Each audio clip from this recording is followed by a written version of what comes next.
Hello and welcome back to Energetically You. I'm your host, Megan Swan, a wellness and mindset coach. I love to focus on all things healthy habits, abundant mindset, and optimal wellness. I work with six-figure professionals looking to maintain and up their energy levels through nutrition mentoring, superpower, superfoods, and all things health, wellness, cycles, biorhythms, sleep, etc.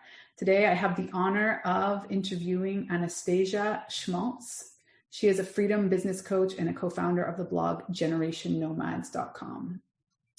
She's going to tell us all about her decision to leave corporate and follow her dream to start a location-independent online business.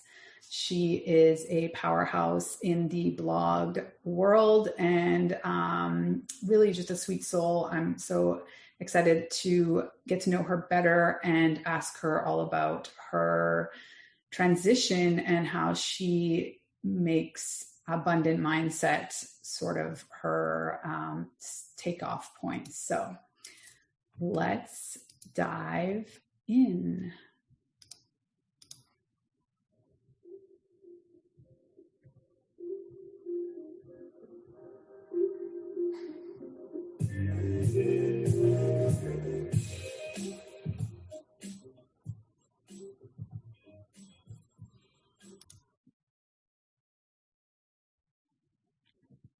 Hello, welcome so much, Anastasia Schmalz. I'm happy that you are here today and so curious to dive in and understand your story on a deeper level because it's so inspiring, your lifestyle and the big moves that you've made. Do you want to share with our listeners, your version of who you are and what you do now? Yay. So thanks so much, first of all, for having me on your show, Megan. I'm so excited to be here. And to share my story also with your audience. So my story started, I think, about 3 years ago when I actually quit my corporate job on the day I got my biggest promotion yet. So that was a total coincidence. I didn't plan it that way, but for a while I had been feeling disaligned with what I've been doing at the time. And I was an innovation consultant in a Fortune 500 company. But I felt like, I was working on other people's dreams. So on my daily basis, I was working with startups and with tech teams to kind of get their ideas to market. So working on this innovation space. And I felt like my own dreams and goals had been pushed more and more on the, bottom of my to-do list. And that was for various reasons, because of course, life happens and, promotions happen and you advance in your career. And I felt more and more disaligned to what I've been doing versus what I wanted to be doing.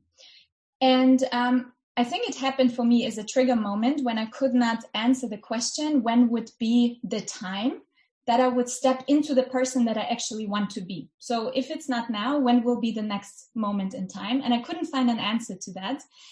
And during that time, I was also going through a period of extreme burnout, so feeling really drained in what I was doing, which led up to that decision. So what I did is I actually quit my job in that meeting, and I bought a one-way ticket to Singapore, to Southeast Asia. And from that moment onwards, I've been traveling full-time for 18 months.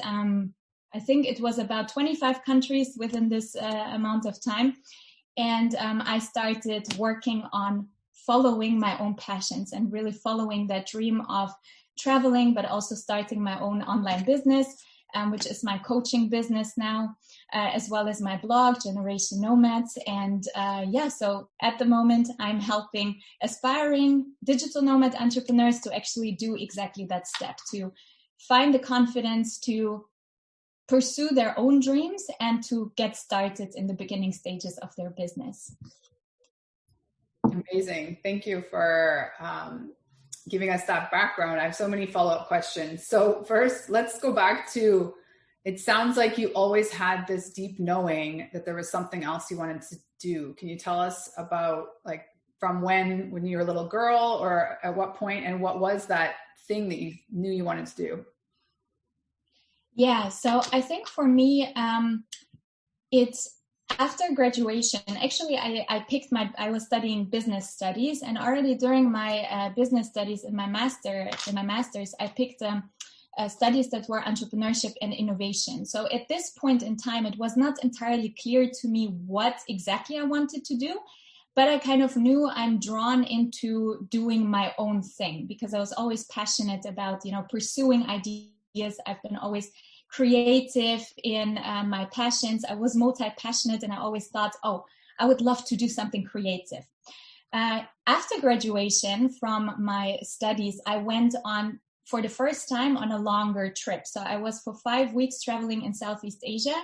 And for the first time after, school and university, that was always a busy schedule, I felt like so free in that moment.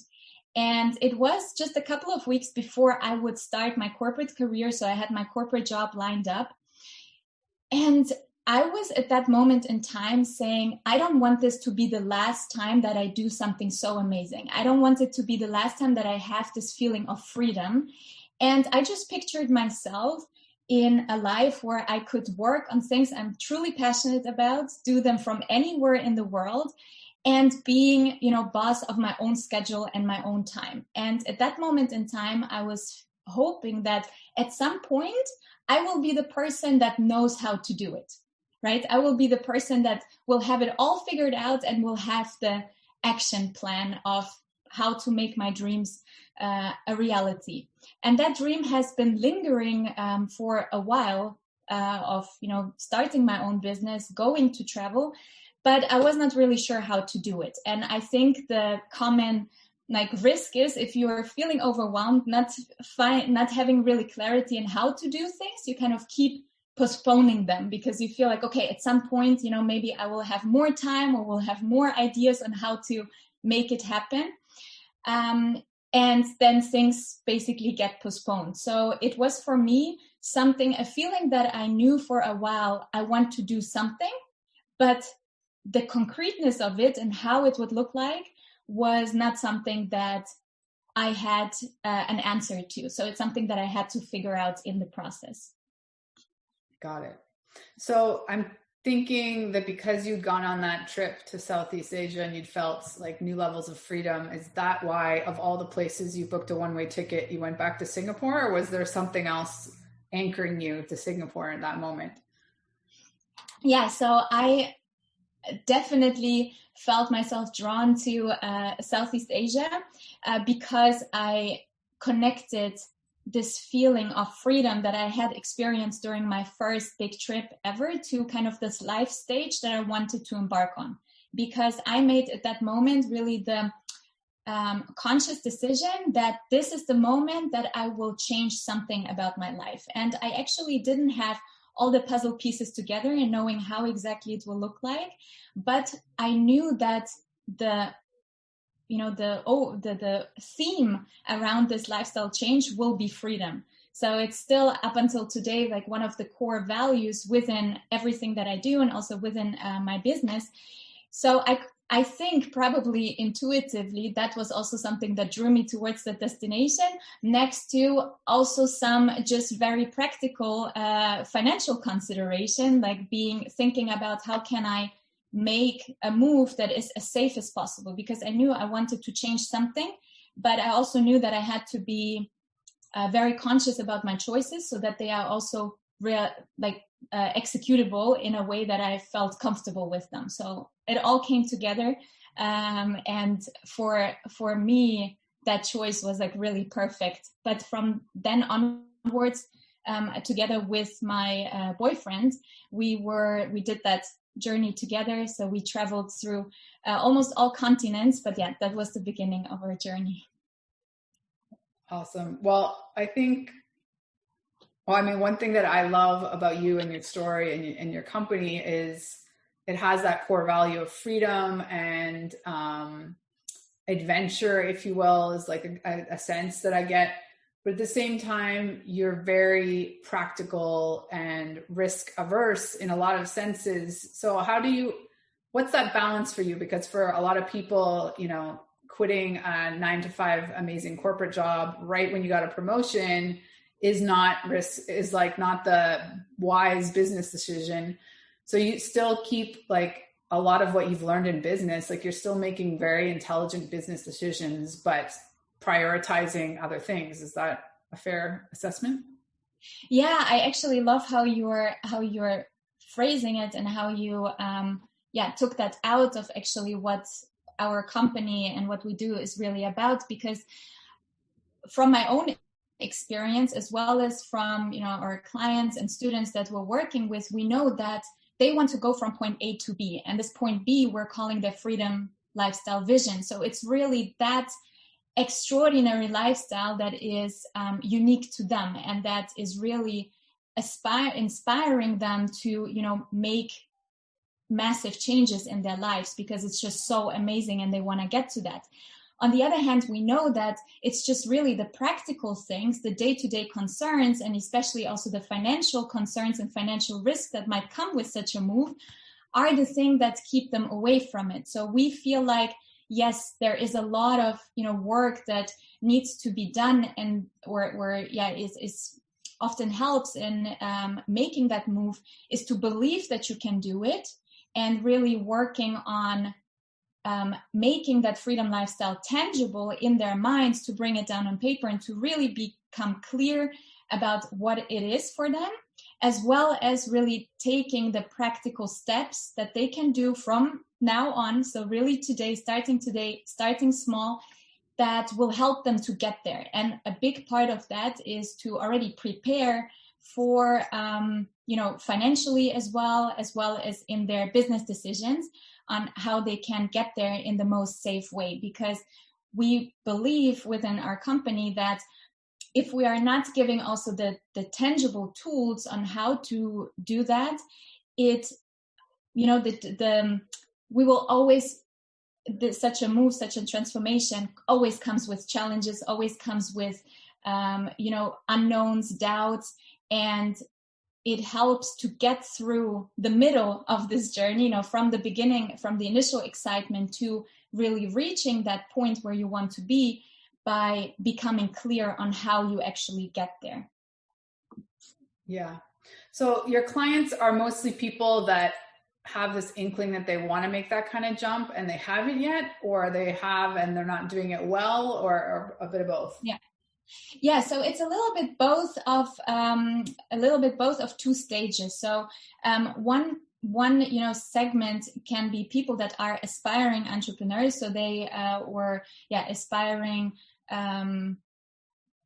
passionpreneurs, I like to call them, or freedompreneurs, that are currently having their current routine, the current job, the current lifestyle, but they feel like they want to do something different. They just feel overwhelmed and not really sure how to make the first step. So that can start by becoming really confident and specific about the thing that they want to do, so the business that they want to create. As well as the other segment that is a little bit further, they might have already started working on a passion project. They might have had some experience with, getting themselves out there, starting to talk to their potential target audience, but they feel like they don't exactly know what else they can do to get their idea off the ground. So both of these, it's more in the beginning of the journey of the, entrepreneurship journey, but they are both groups that we can really come in and help by making their vision clearer, their business idea, as well as actionable plan on how to get closer to their goals, how to acquire the first customers, but a plan that is more unique to their situation. Got it. So how the first group, or the first segment, how do you help them sort of lean into the expansive potential unknown and have confidence about that versus staying in their lack and their fear of the unknown? Yeah. I love the question because it's so relevant, and it's something that, we have to work through a lot, because I think one of the key challenges or struggles that we find people at that stage is that they feel like it's this immense imposter syndrome of thinking, okay, I'm, having my job, I'm doing something, this is something I feel comfortable with, this is something that I know. My secret passion or my secret dream is to do something sometimes entirely not related to what they currently are doing, and they feel not equipped enough to actually believe themselves that they can make that move. So there is a lot of work that we're doing in helping them to become aware, like self-aware on the amazing skills and unique gifts and talents, interests that they're already having that can be huge superpowers and value creators within themselves to make actually that shift. So it's a lot about self-awareness, to helping them understand that they are coming with a huge bag of skills and amazing things that will help them in their journey, so they're not starting from scratch, as well as helping them to dive into them, so inside, to listen to which path they feel mostly connected with. Because a big struggle that we see people have is that they are multi-passionate, they have many different interests, and they find it difficult to pick one and ditch the others. So it's finding looking again from what we talked before, those two approaches that we take of becoming on a very visionary level of what is it that you want to do, what feels good, and combining that together with where do we have proof points that something can work. So it's bringing those two elements together. I think overall, in a nutshell, it's about creating clarity around what they want to do and how the first steps look like for them. Yeah, well, I mean, it's similar in a sense to my coaching, in that a lot of people want like one answer. They want one clear, and they want like it seems easier sometimes that someone else gives us that answer versus us doing some trial and error and figuring out what that is. And so I think, like in my experience as an entrepreneur, it's been really powerful to keep going back to this point of, it's a very small percentage of us who are actually going to make that leap of faith and even try. Mm-hmm. And so just keeping that presence that you already have this superpower, that you're even considering leaving your, steady or perceived safe option and just going for it. And then also understanding, like, the most successful entrepreneurs, more often than not, did not make it big with their first idea or their first path, right? Right. I have so many things that I would love to chat about here, because you're mentioning like so many important things of, yes, your idea will change over time, right? And what you're kind of thinking now will be the thing that you will do, will most likely not be the thing that you end up with. And that is not because your initial idea is bad or, you don't know things, but it's just because you naturally will start learning and evolving and growing with it. And one of the things I also like to say is, I think there is one thing we have in common as entrepreneurs, as aspiring entrepreneurs, and that is already our ability to dream, which is a superpower on its own, right? It's kind of really having all those amazing aspirations and dreams for yourself is already showing your hunger to create something different for yourself. And this will be the thing that will be keeping you moving. That will be the motivation and your engine that will keep you on that journey. So as long as we can keep that present, to know why we're doing this, and being confident in that, our ability is to dream and to find a creative way of doing things, of making things happen, and keeping ourselves motivated, the exact how will evolve over time, because it's not something that we can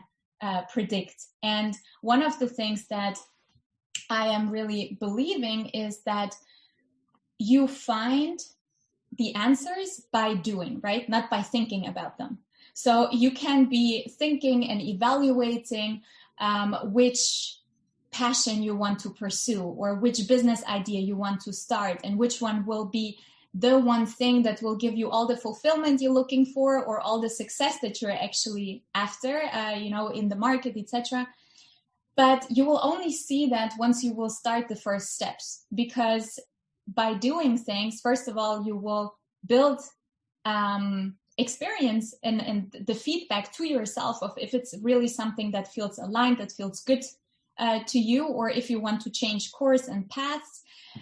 It will give you feedback from actual people instead of, your own thoughts of how you think people might resonate with your ideas. So you're actually talking to people and getting closer to that version of your idea that you will end up with eventually, and just also building the confidence, because confidence is always on the other side of taking action, right? It's not waiting to do things until you're confident, but the other way around. You actually do things to become confident. And I think this is one of the things that I think is so important for somebody to realize, that is currently looking to make change in their life, but they feel like they're not having the confidence or the answers to do it. The answer is to start doing something. Because whatever they will do, even if it's not the right step or the best thing that they can do, it will get them one step closer to actually finding the right step. So I think action is so important.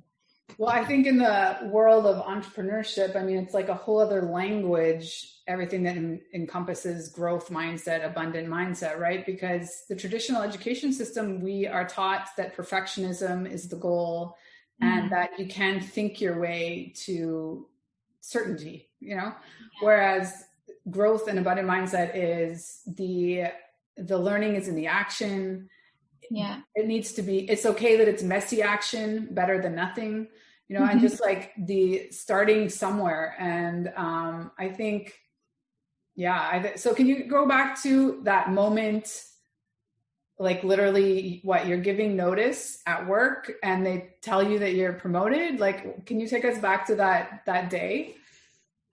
Yeah, so it was crazy because for me and, for myself, I had made that decision. Okay, I want to quit my job. And I was just waiting for a moment to tell to my manager. So I prepared my story. I, knew, okay, this is what I have to do. This is what I want to do. And of course, you have all the nerves in that moment of, oh my God, am I really doing this? So I was actually connecting to, it was a call, it was an online call.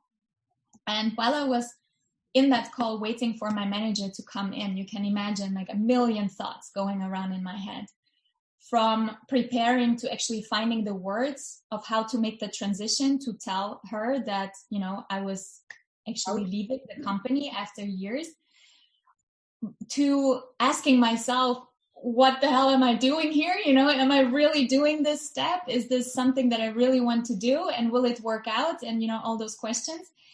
And then my manager coming on the phone, and she had no idea what my intention for the call was. I planned that meeting, and she just started really immediately into, oh my God, I have to share this amazing news with you, because at that moment in time, so we had a huge project. It was, I think, over $1 million US of, different activities. They lost, the person that was leading that activity was leaving the company, and they were looking for somebody to take over. And she had me in mind for doing that. So she started with, talking about this amazing opportunity and how I'm the right person, and that we can do all those amazing things together.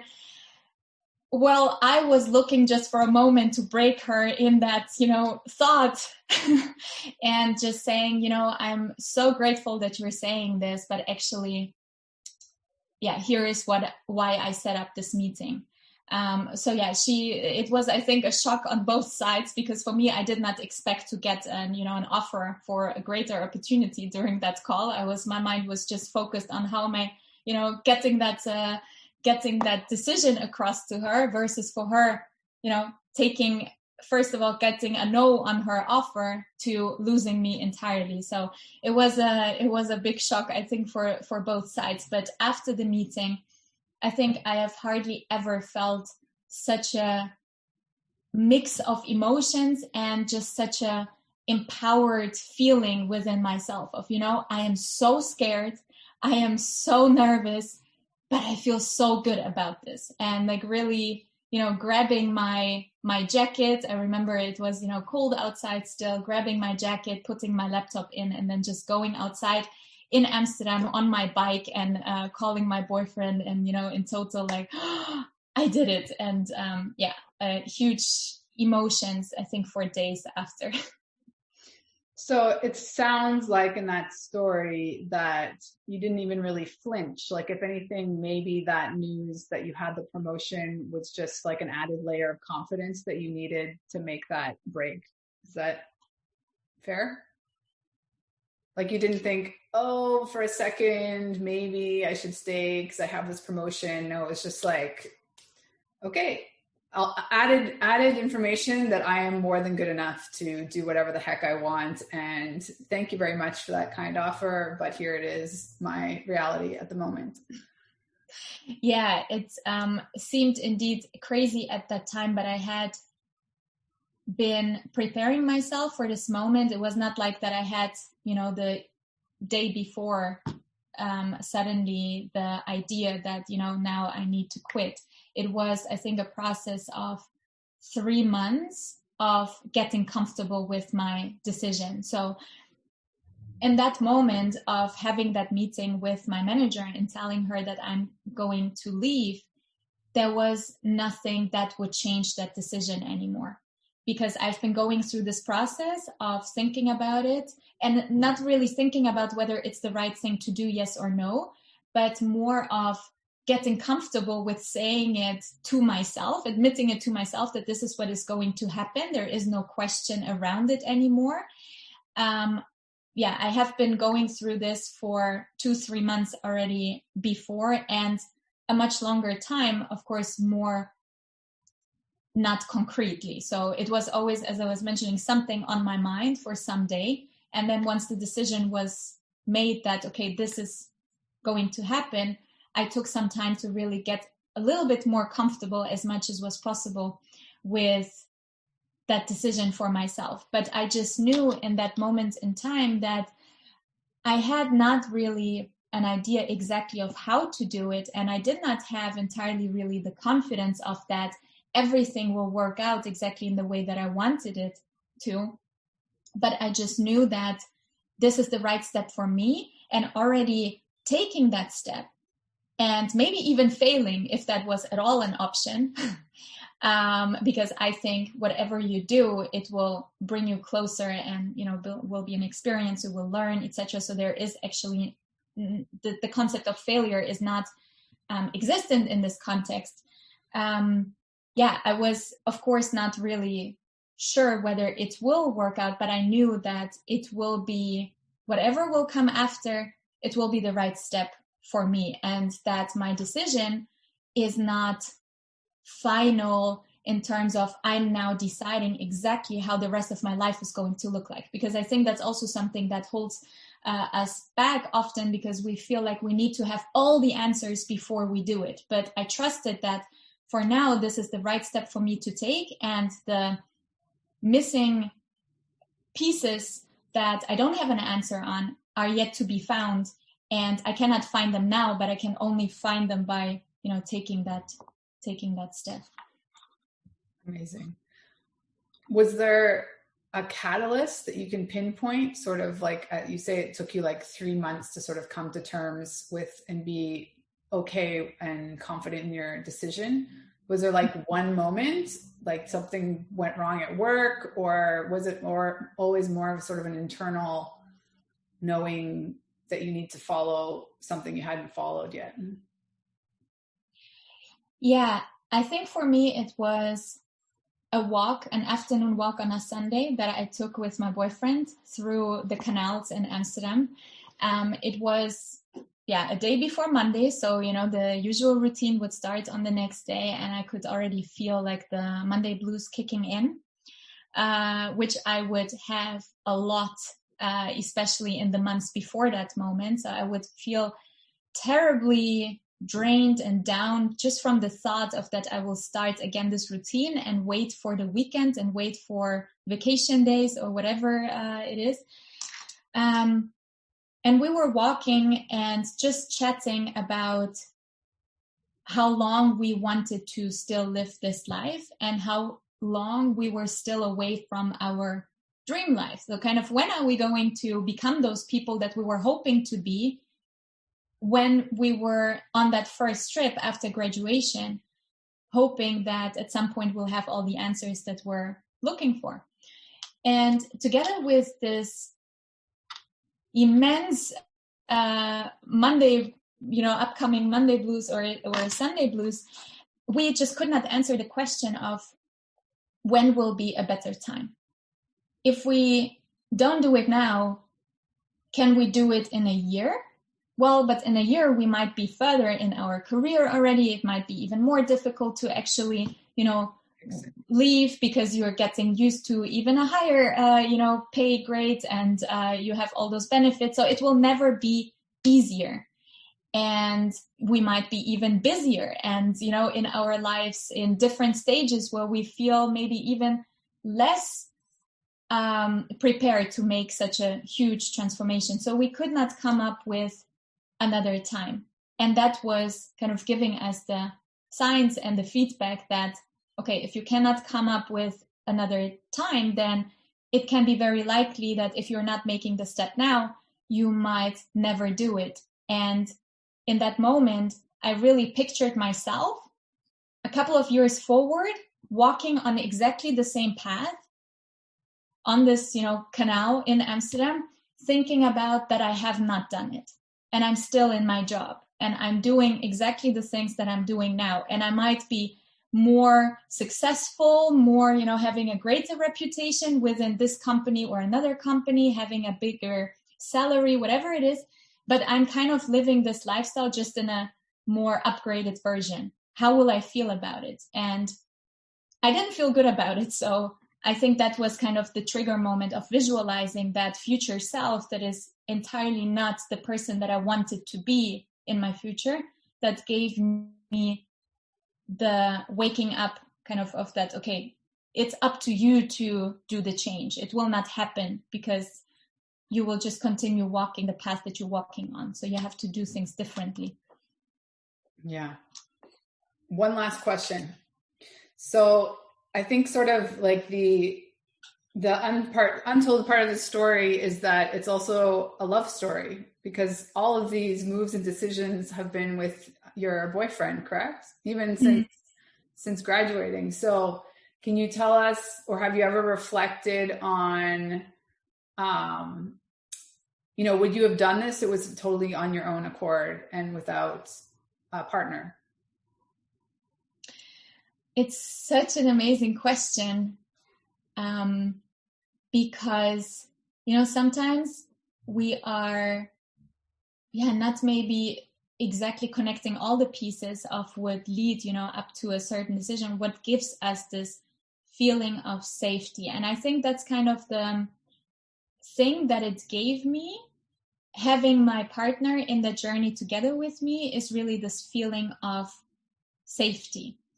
And I think it can look like this feeling of safety can be something different for everyone, right? And for me, it was in that moment in time having like somebody that could relate to the feelings that I was going through and that could relate to the aspirations and goals and dreams that I had at that moment in time. And that was something that was so powerful in actually creating this additional motivation as well as accountability of making that step. So I think it's really about the support system of people around you that can catch you in your dreams and help you to get to that next level and to build the confidence and the steps for that next level. And I think that for me in that moment in time, exactly when this happened, for me in this stage of my life, it was my boyfriend. but it can be somebody else for somebody else, right? It can be a friend that is going through such an experience and can relate and can help. It can be, a Facebook group with like-minded people where you exchange your experiences and motivate each other. It can be an accountability partner, it can be a coach. So I do think that we want to, especially when it comes to such big changes in our life, we want to feel safe and supported by somebody around us, just because we are straying away from the common path, from the path that the majority of people around us does. So it feels good to have somebody that can relate and that can help you get through it and take build the confidence whenever you might need it the most, and do vice versa also, maybe sometimes. So I think, yes, something to think about maybe for somebody that is listening and thinking, how can I do it if I don't have somebody, with me, and I don't have a boyfriend that has the same dreams and aspirations. Then think about how can you get in touch and connect with people that can give you that feeling of, safety and support. And again, this can be found in different ways. Wow, I love how you brought that back around. I love where you brought that. So indulge us for a moment and give us a little insight into your day-to-day, like how many days of the year do you go to the beach? Like, what does your nomad freedom lifestyle look like with your boyfriend these days? Yeah, so we actually just returned 2 weeks ago from a 2-month stay in Tenerife in Spain. So we love to travel, and obviously in the pandemic, it's something I think that all of us go through where it's, I think maybe exactly different for anyone. But how we like to do it is we've been traveling full time, and we love that experience. What we realized is we are at the moment at a stage where it also feels good to have a home base to return to. So right now, how our lifestyle looks like is we have a home base, but we love to spend longer periods of time. Like, for example, now in Tenerife, just out in a different environment, getting inspired, energized by just seeing things around you. We're in August, we will be leaving again for a longer period to Italy. So we are more, I think, the spontaneous type of planners and travelers, whatever feels good. So I think that's the most important thing, of just doing the things that you feel you and your business needs in that moment in time. So I think in general, it's not so long ago that we returned from traveling full-time entirely. So there is not yet exactly a schedule. And then the whole pandemic came of how many, months we spent here and how many here. But I think it is kind of quite balanced between the time we're spending at home, especially the summers, and then escaping, for the not so pleasant months to warmer places. Yeah. Well, I think that's a beautiful place to leave it off, that, sort of the ultimate freedom is to have the ability to just make decisions based on what energizes you and makes you feel good in that moment. As the majority of the world, and thinks that way on a daily basis. So where can people find you if they want to hear more or work with you? Yeah, so I would love to connect with anyone. We're on Instagram at Generation Nomads. Also, if you would like to have this, find a community of like-minded people that are at the moment figuring out how to make the step towards becoming their own boss from anywhere in the world, we have a Facebook group. It's called Freedom Lifestyle Entrepreneurs. And there we're also doing mini trainings, but just in general also to create that safety and connection with people with similar aspirations. And then, of course, if you want to check out our blog, generationnomads.com, I cannot wait to connect with you and chat about your freedom lifestyle dreams. Amazing. Well, thank you so much, Anastasia. You are a wealth of information on all things travel, nomad lifestyle, and good business decisions under that umbrella, right? It's all about being smart as you're accessing these next level freedom type space, or I mean your perfect ideal lifestyle, whatever that looks like for you, right? Yeah, thank you so much, Megan. It was so much fun chatting with you. I loved your questions, and also reflecting on, some of the moments and bringing them back. It was so much fun. So thank you for having me. My pleasure. Thanks again. Thank you. We're dropping